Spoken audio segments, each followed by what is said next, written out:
मंथरा हमें बचाना तुझसे ना बताना।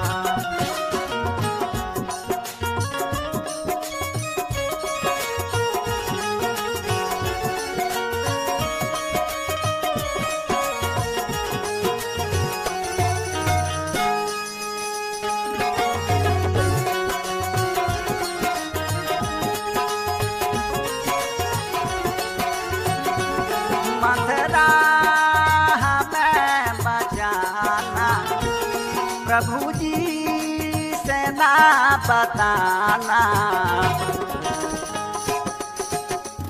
मंथरा हमें बचाना प्रभु जी से ना बताना।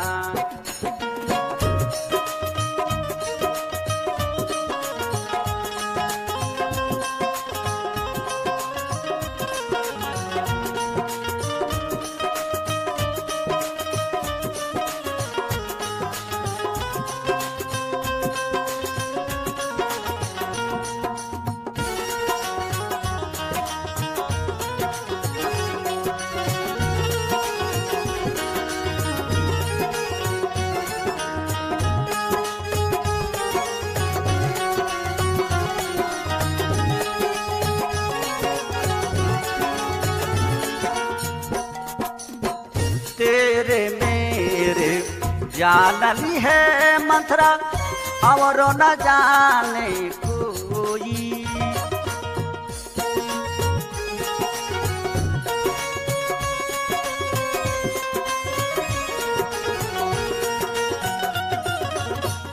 तेरे मेरे जानली है मंथरा और न जाने कोई।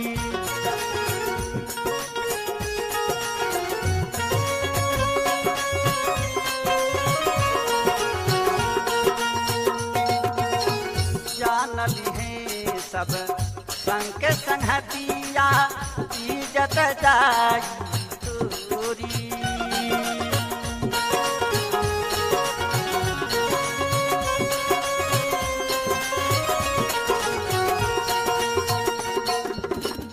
हनुमान कनी हा कि यदि अगर भेद खुल जाई तो बाबू रे 8 मुका लागे गिरे वही जान।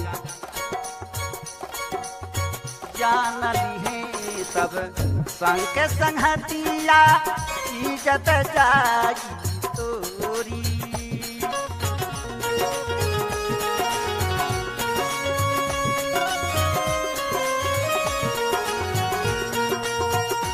मंथरा हमें बचा के दिलू में हमें बिठा के। मंथरा